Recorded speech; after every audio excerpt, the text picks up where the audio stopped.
Ivancic so that he could avoid the consequences of his actions for what amounted to 3 more weeks.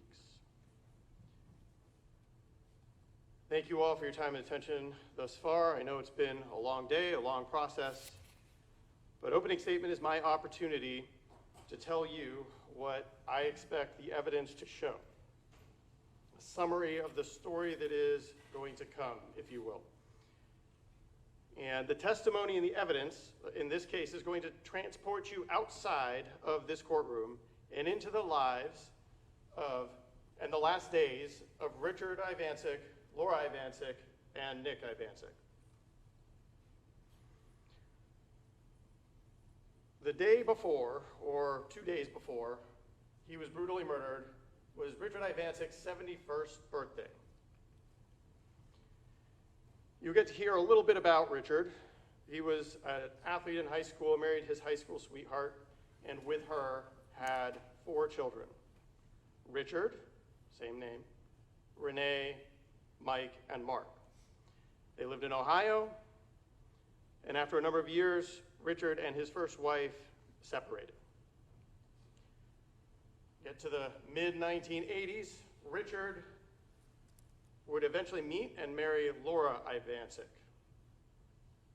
Laura was 59 in December of 2018 when this defendant brutally murdered her.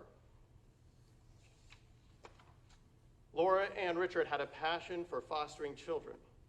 Children who didn't have any other place to go, who needed love and care, if only for a little while. Nicholas and Jamie were the 2 children that, after fostering, they were able to adopt, not providing just a temporary refuge and temporary love and care. Instead, Richard and Laura were there to provide them with permanent love and care. Nicholas had been born in 1993, which means he was 25 years old when this defendant killed him. And Jamie had been born in 1997. So in Ohio, where all these people were living for a period of time, Nick, as he got older, teenage years, worked for a time at Burger King. And he becomes friends at Burger King with another employee there, this defendant. Through this friendship, the defendant meets Nick's sister, Jamie. They become romantic, the defendant and Jamie, and they marry. Early on in their relationship, which would have been roughly 2015 and 2016, they moved to South Florida, where Richard had moved, and lived with him for a time. But then they end up moving back to Ohio, where Laura had remained and was living because her mother was dying and she was staying to care for her mother. This defendant and Jamie have a child in Ohio named, a little girl named Bella, who would have been roughly 3 in December of 2018, when the most relevant time period. So the defendant and Jamie live with Laura or other members of Laura's family for a little while up in Ohio. And then the defendant and Jamie end up moving back down to Florida and living again with Richard in Spring Hill, here, close to here in Hernando County. Jamie and the defendant and their child live there for a time in Hernando. Laura's mother does pass, and she moves down to Florida to be with Richard. So roughly mid to late 2017, this defendant and Jamie rent a house at 10930 Norwood Avenue in Port Richey, which is in Pasco County. So now they and their child are living there alone, and Jamie has a second child, a little boy who will end up being approximately 1 year old in December of 2018. By mid to late February of 2018, the residence at 10930 Norwood Avenue is abandoned. Family is gone. Jamie's phone's having problems, but Laura and Richard and others still communicate with Jamie via texting or social media. Time passes. Laura and Richard, who had been close with Jamie, living with her, regular part of her life, they keep communicating with her, or trying to communicate with her, and trying to see their daughter. Jamie's family is in Ohio, and they're in Texas. Finally, Jamie and her family, which would be this defendant and the two kids, are going to come to Florida to visit. So by now, Richard and Laura have moved to 1954 Juanita Way, which would have been, they moved there sometime in mid-2018, which is in the Little Mobile Home Park in the northernmost part of Tarpon Springs, here in Pinellas County.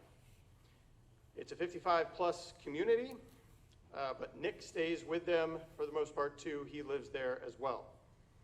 And he'd been living with Richard for some time in Florida at the point where Richard had moved down here.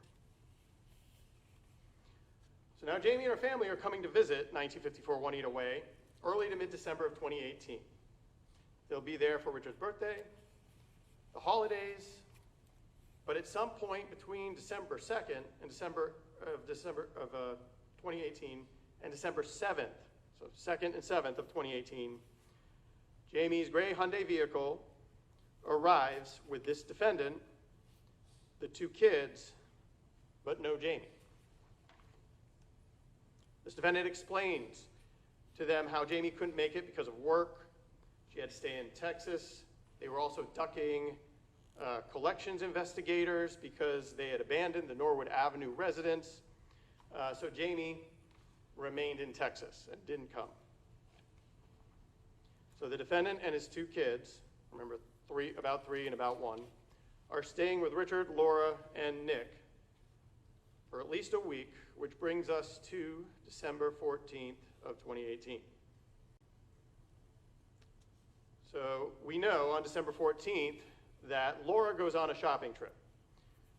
We know it takes her up to State Road 50 in Hernando County. She goes to a CVS, she goes to a Cracker Barrel, she goes to a bank, and then the last place that we know she goes is to a Walgreens on US 19 in Port Richey, which would be on the way back. And that's at 3:45 p.m.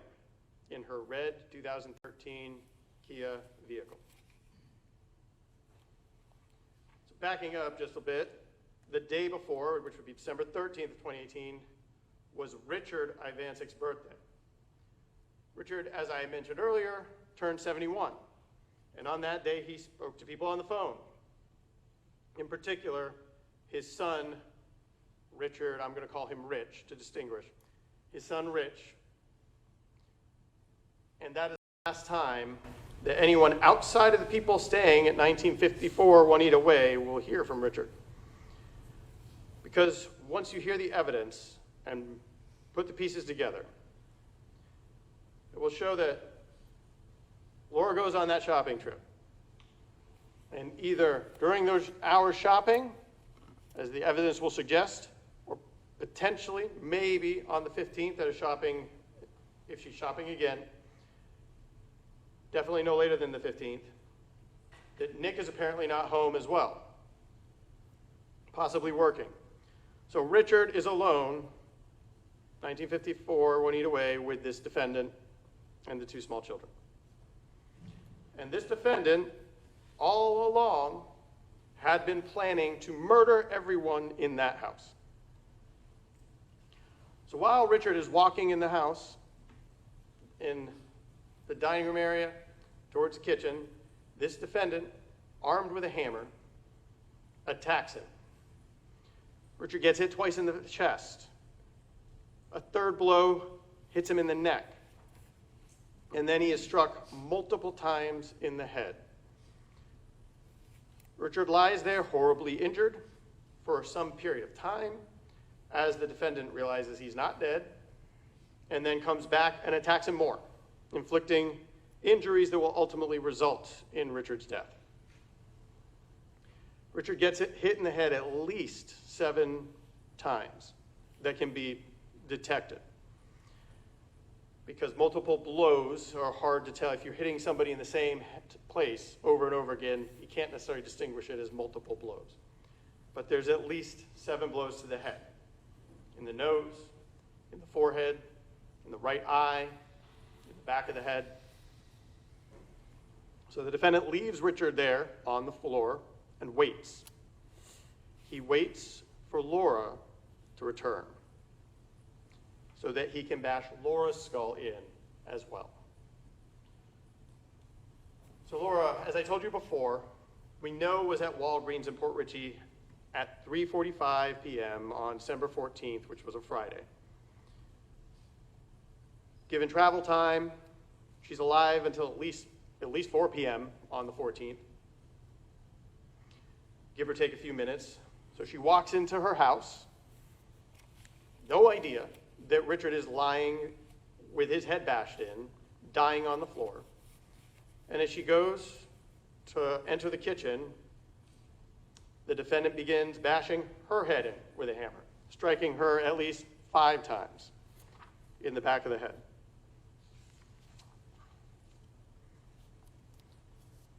So that leaves Nick. While Nick is away, the defendant begins to hide the evidence of his horrible crimes. Both Laura and Richard are apparently incapacitated on or very near to carpets lying on the floor in the respective rooms that they are in.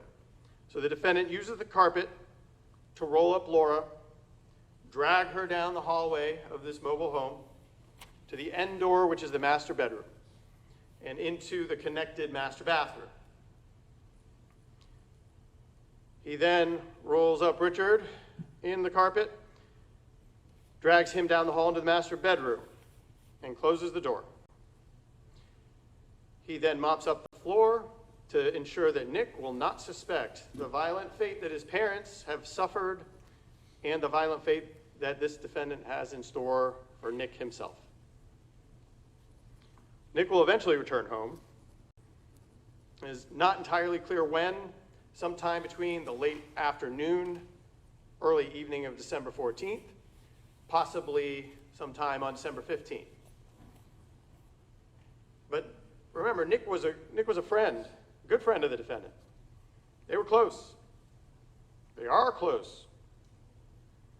So the defendant wants to hang out with Nick one last time before he bashes his head in with a hammer. They get pizza. They hang out. They watch TV. They smoke. Nick even leaves to get more marijuana at some point and comes back. At some point, they watch The Grinch. This goes on. At some point between the early morning of December 15th and the early morning of December 16th, Nick is asleep on the couch in the living room, and this defendant is awake. So now it's time to finish what he traveled from Texas to do. The defendant gets the same hammer, comes up to Nick while he's sleeping, and begins bashing him in the head. Nick springs up, and it's not quick, like the defendant will later claim he wanted it to be, and there are multiple blows, bashing Nick's forehead in, causing the injuries that will ultimately lead to his death. At least 3, but in the estimate of this defendant, at least 5 to 7 blows.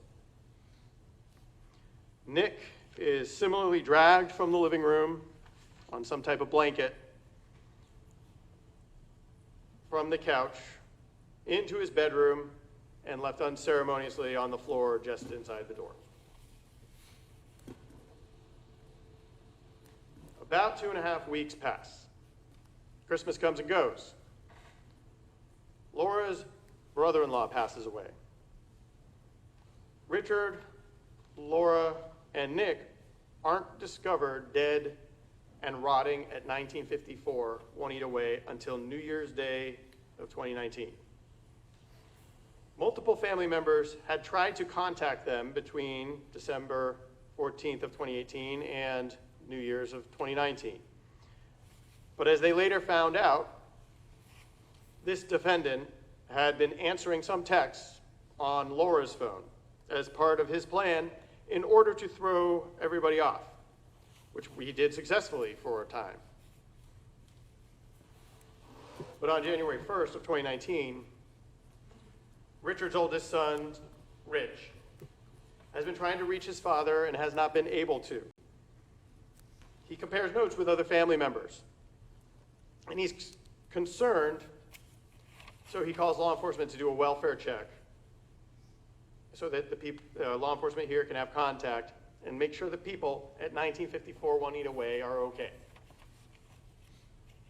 The people were not okay.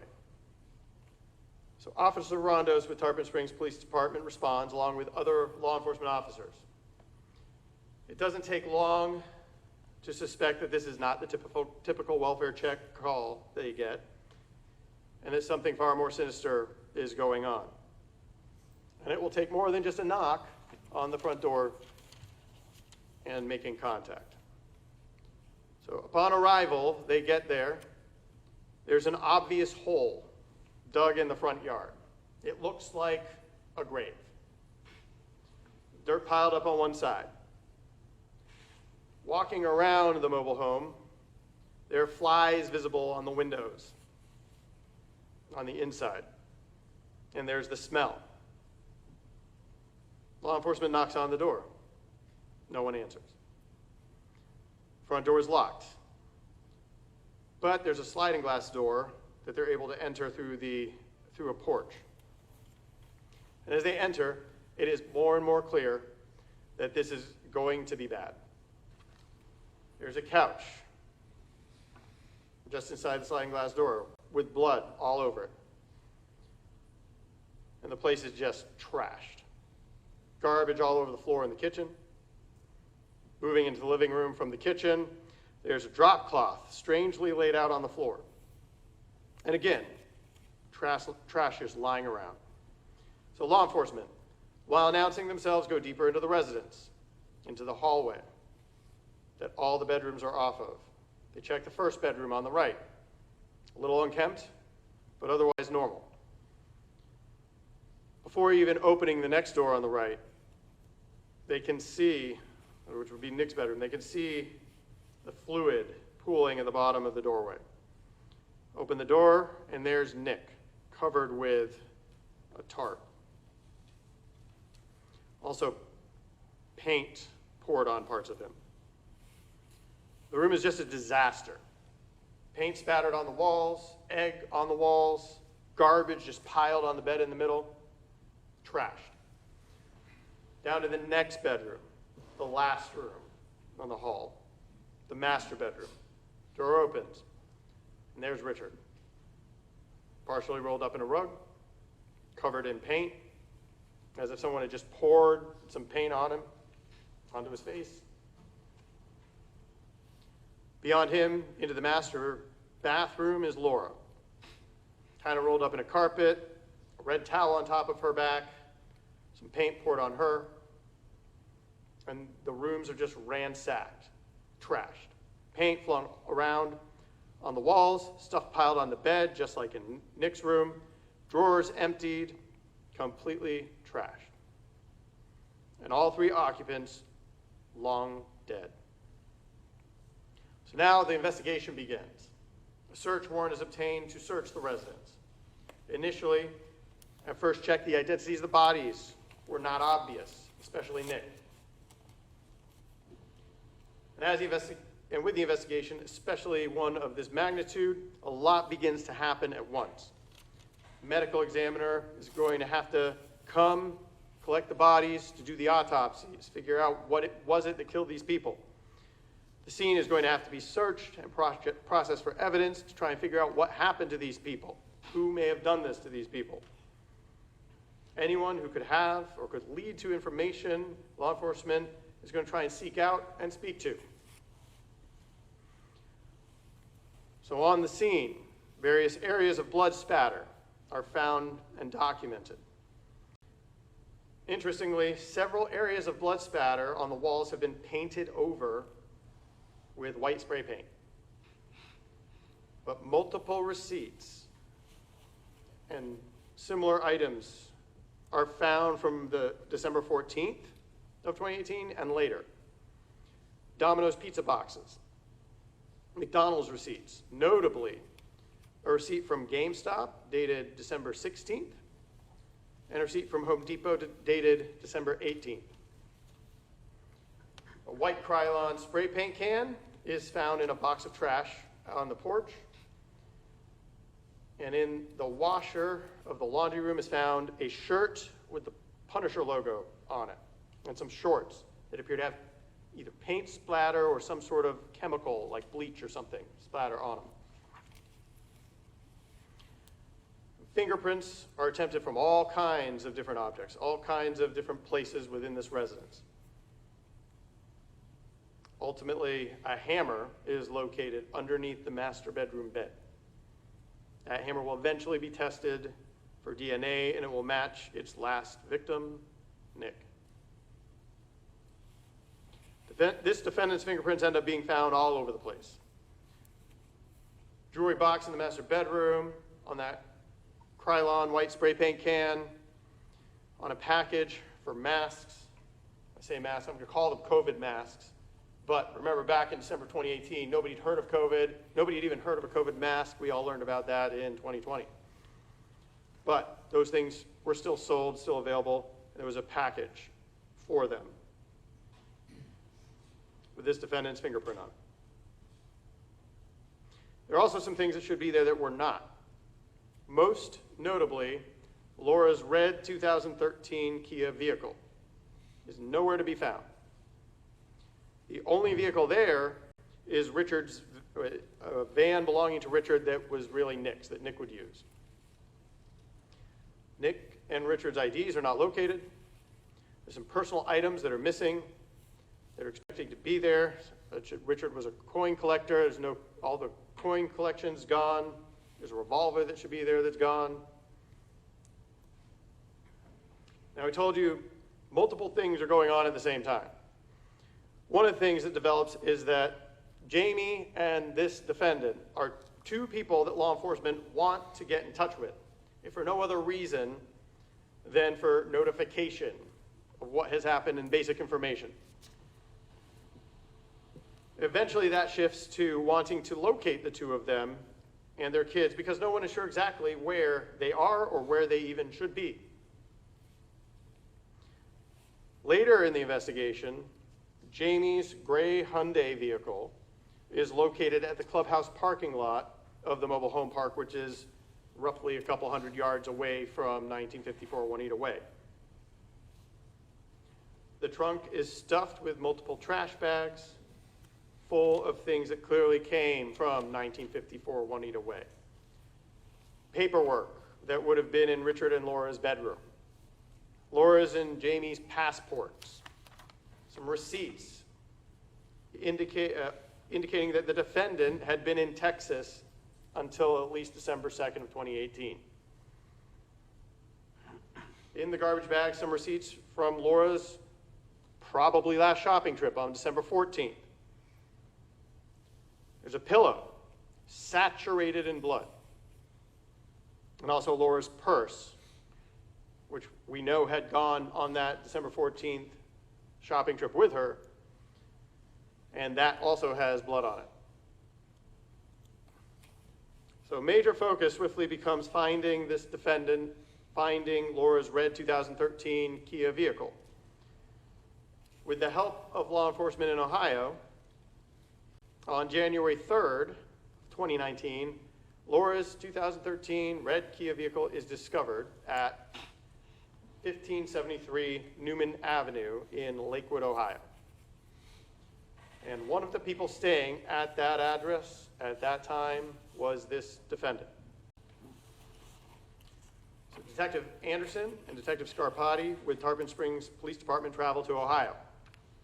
The 2013 red Kia is eventually searched, and more receipts are found.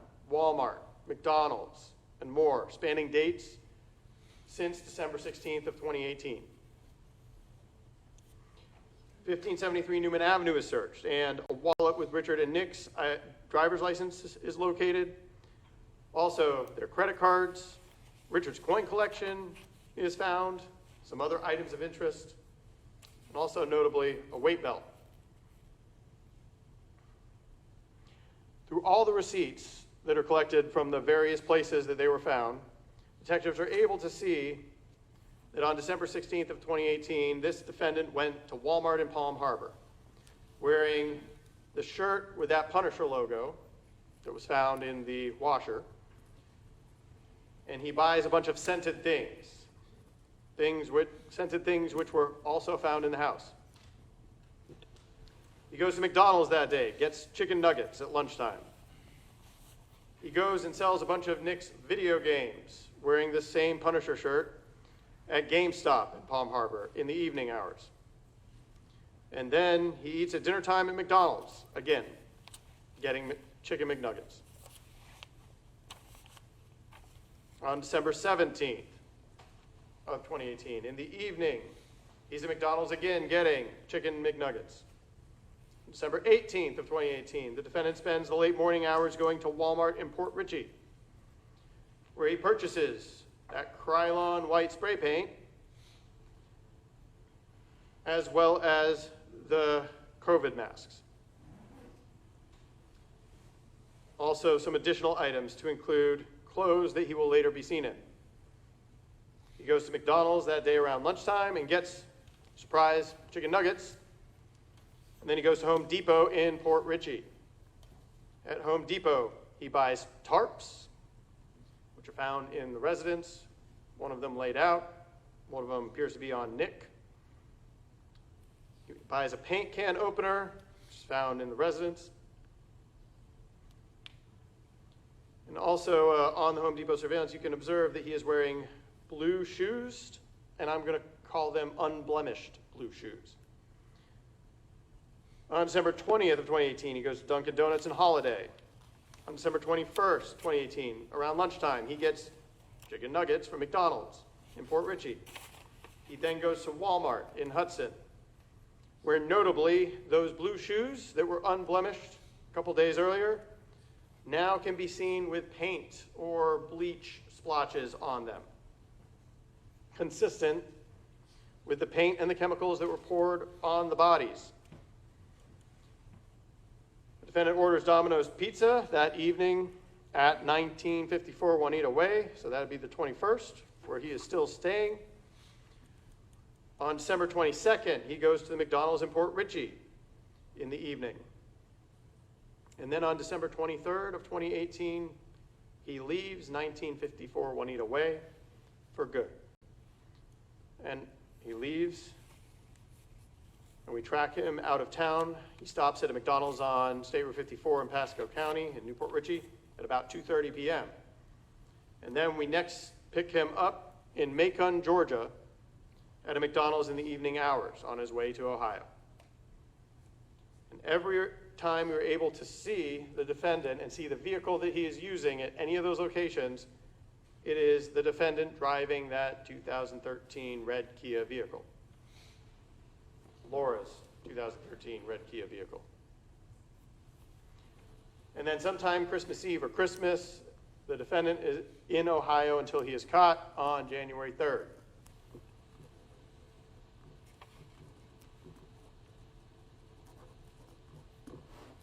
Defendant has, detectives get different records, different communications the defendant makes, and they reveal some of his activities, what he was planning to do as all this is playing out.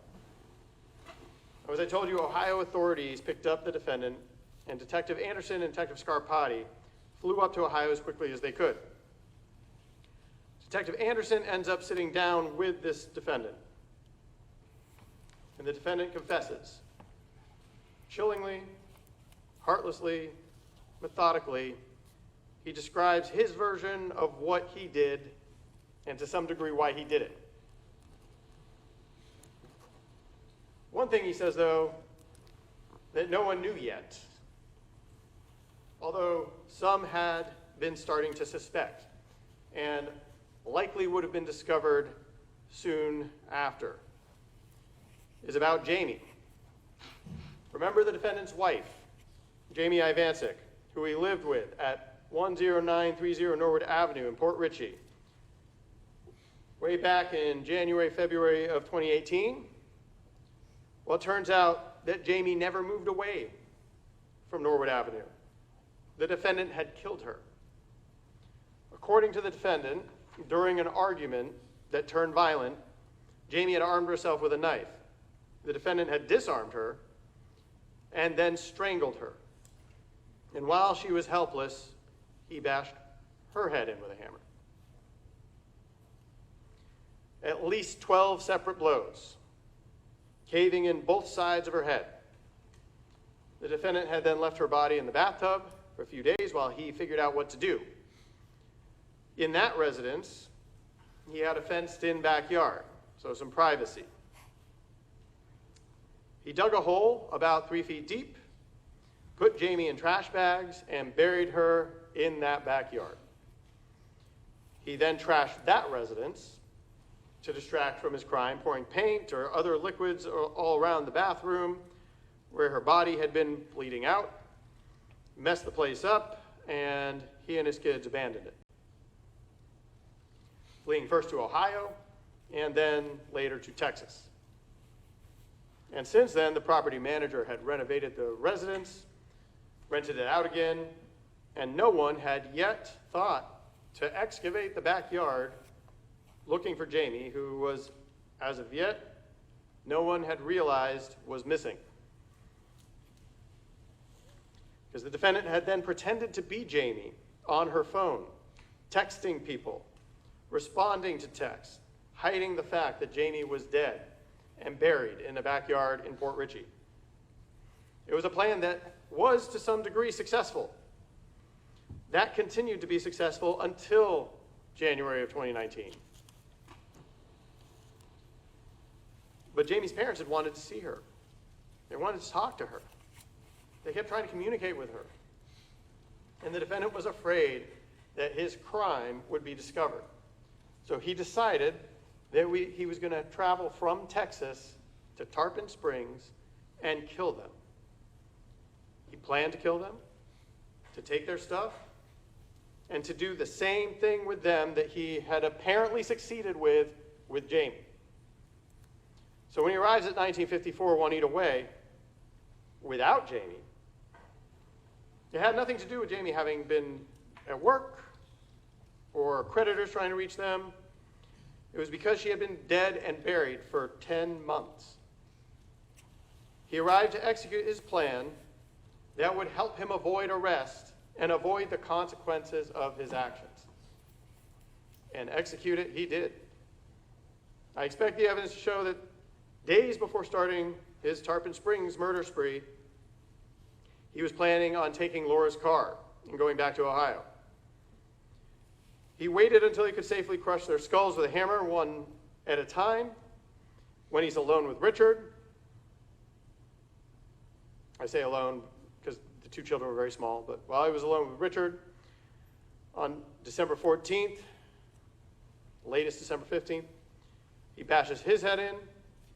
He describes how he had to go back over and finish the job because initially he thought Richard was dead, but turned out he wasn't. Defendant patiently waits for Laura to return and then bashes her head in with a hammer. He then moves their bodies to the master bathroom, cleans so that Nick won't realize that his parents are both dead in that trailer when he arrives. And of course, the defendant likes Nick. Nick's his friend. Doesn't like him enough not to violently murder him, but likes him enough to hang out with him for probably maybe the entirety of December 15th. And then when Nick is asleep, he swings the hammer at him. Again, Nick was jolted awake, and in the defendant's words, I think the defendant's words are jolted awake, but the defendant is unrelenting, continues to bash Nick's head in for another 6 or 7 times by his own count, until Nick is sufficiently incapacitated, and then he drags Nick's body into the bedroom. So then there's phase 2 of the plan. Remember, bashing Jamie's head in with a hammer and burying her in the yard trashing the place worked so well the last time. So the defendant begins the process of burying the bodies in the yard at 1954 Juanita Way and of messing up the crime scene. In so doing, he moves the couches around. He moves the couch that Nick was killed on into a different room to block off the entryway. He goes out to buy that Krylon spray paint. He uses that to spray paint on the walls to try and hide the blood spatter. He gets the tarps from Home Depot, and he gets rope at Home Depot so that he can wrap the bodies up and drag them out to bury them in the yard.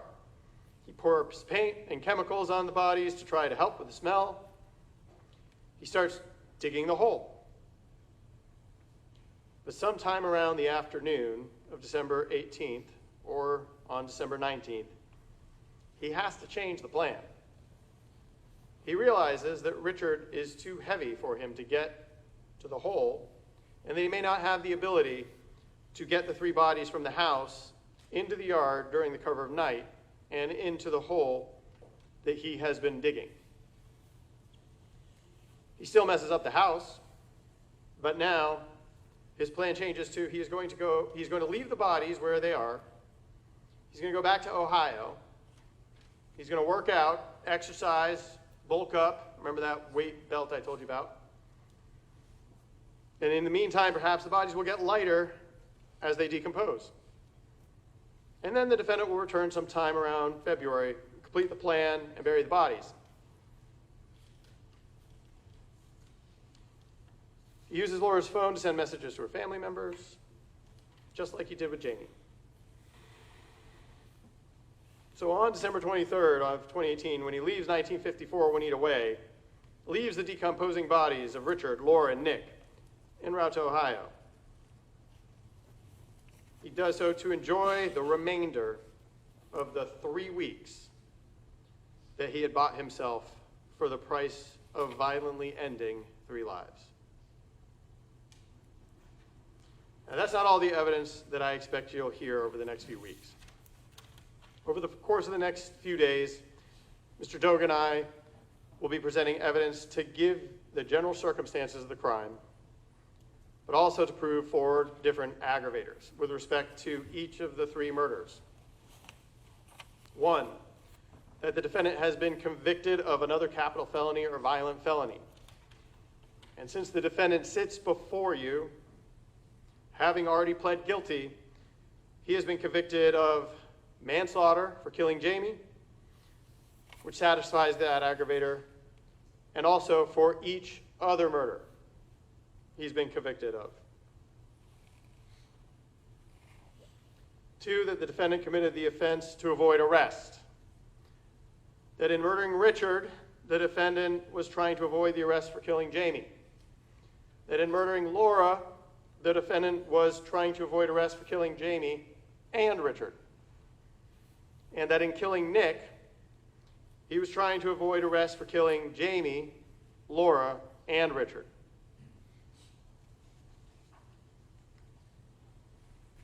3, that the way the defendant committed each murder was cold, calculated, and premeditated, based on the plan he made and the manner in which he set out to destroy the remaining members of this family. And 4, that the murder of Richard and Nicholas was especially heinous, atrocious, and cruel. And then, at the conclusion of the evidence, we will ask you to weigh those aggravating factors against any mitigation that may be presented, and then find that the aggravating factors outweigh the mitigation, and that this defendant should be put to death by the state of Florida. Thank you.